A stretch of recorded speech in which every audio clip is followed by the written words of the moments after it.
Eu quero começar o programa de hoje levantando uma lebre que, na verdade, eu deixei em suspense na aula passada. Eu falei de uma suposição feita por alguns críticos de que a história de Moisés seria um plágio de outra história lá da Assíria. Então, eu vou contar para você que história é esta. Aqui você está vendo alguns fragmentos do período neo-assírio, estou falando do 7º século a.C., 8º, 7º século a.C., nessa mediação, que foram encontrados na biblioteca do rei Assurbanipal, ou Assurbanipal, como alguns preferem chamá-lo. Esse rei assírio, ele é conhecido por sua impiedade.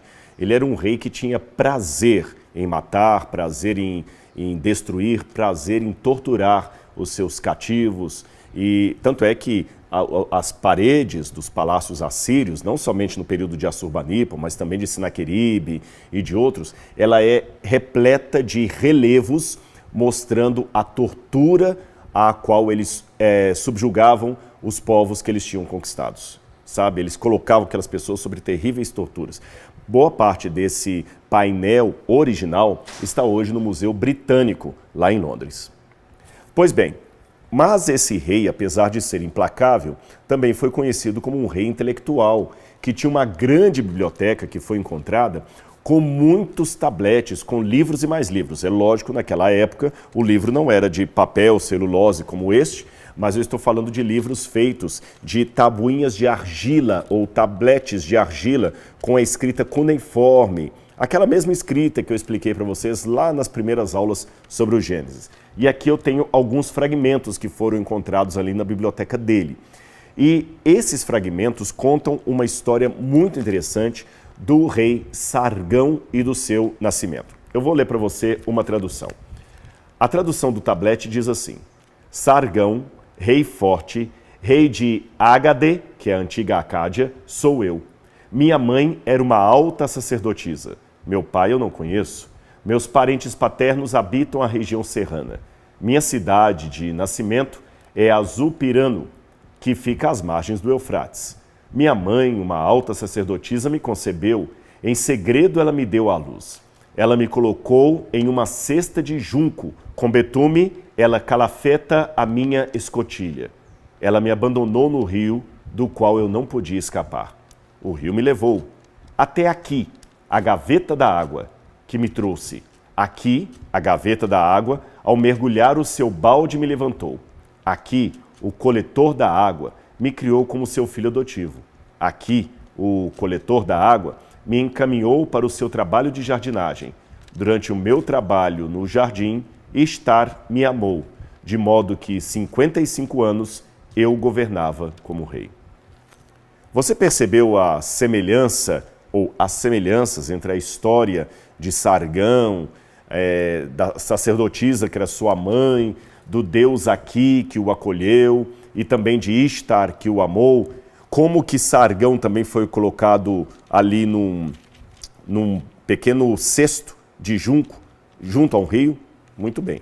Não houve demora para que os críticos começassem a apontar as semelhanças, em concluindo que o texto do Êxodo seria um plágio desse tablete aqui. Vamos ler na Bíblia a história de Moisés para que você possa acompanhar. A história de Moisés, no capítulo 1 do Êxodo, vamos ler também o capítulo 2, mas vamos começar pelo capítulo 1, diz que o faraó, capítulo 1, versículo 15, o rei do Egito deu ordem às parteiras hebreias, das quais uma se chamava Sifrá e a outra se chamava Puá, e ele disse: quando vocês servirem de parteira às mulheres hebreias, verifiquem se é menino ou menina. Se for menino, matem. Se for menina, deixem viver. Aí o texto continua dizendo que as parteiras tentaram driblar a ordem faraônica para não cumprir o mandato de morte das crianças. Então o texto continua dizendo no verso 22, então Faraó deu ordem a todo o seu povo dizendo: joguem no rio Nilo todos os meninos hebreus que nascerem. Quanto às meninas, deixem viver. Um homem, aí começa o capítulo 2, um homem da casa de Levi casou com uma mulher da mesma tribo. A mulher ficou grávida e deu à luz a um filho. Vendo que o menino era bonito, escondeu-o durante 3 meses.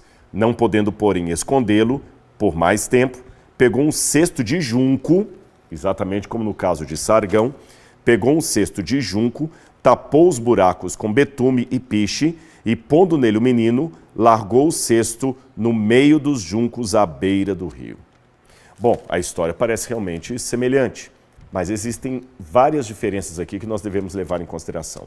Em primeiro lugar, no caso de Sargão, nós não temos certeza absoluta se essa história está se referindo de fato ao Sargão I terrível, que viveu muitos anos antes de Moisés, ou ao Sargão II, já ali do 7º século a.C., entre o 7º e o 8º século a.C. Esse é um primeiro ponto. Segundo ponto, no caso do tablete cuneiforme, a criança foi escondida pela mãe não porque havia um decreto para matar os meninos, é porque a mãe de Sargão era uma sacerdotisa e, como tal, ela não poderia ter relações sexuais fora do templo. Se ela apareceu grávida, foi porque ela teve alguma relação ilícita e aí ela tinha que se desfazer do menino. Sendo assim, ela coloca o menino no rio, dentro de um cestinho de junco, e o manda, e os deuses tomam conta dele. Nada aqui se assemelha à história de Moisés, exceto o fato do menino ser colocado num rio, dentro de um cesto de betume, em torno do papiro, ou do junco, tá certo? Agora, essas semelhanças podem ser explicadas pelo seguinte: nós temos outros textos que mostram também aquilo que nós chamaríamos de crianças expostas. O que são crianças expostas? Crianças que, por qualquer razão, a família rejeita, coloca à exposição para serem adorados ou adotados por outra família. Querem um exemplo? Aqui no Brasil e em outras partes do mundo, durante muito tempo, quando uma menina engravidava, talvez mãe solteira, e a família não aceitasse a gravidez, muitos barões, muitos fazendeiros, muitos homens, o que eles faziam? Quando a menina estava grávida, pegava a menina e mandava para o colégio interno, mandava para fora, para ninguém ver a barriga crescendo, e quando o bebê nascia, muitas vezes eles pegavam essas crianças e colocavam para adoção. E para onde essas crianças eram encaminhadas? Para orfanatos católicos.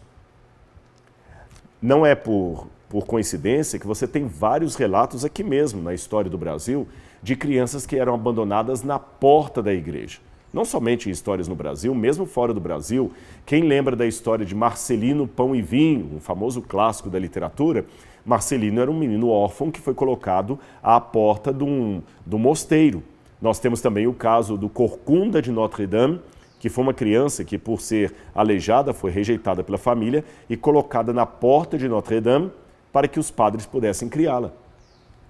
E a pergunta que se faz é a seguinte: por que essas crianças eram colocadas justamente na porta de mosteiros, na porta de catedrais, na porta de igrejas, na porta de conventos? Ora, porque era o lugar mais fácil da criança ser recolhida e criada por uma questão de caridade da parte dos religiosos.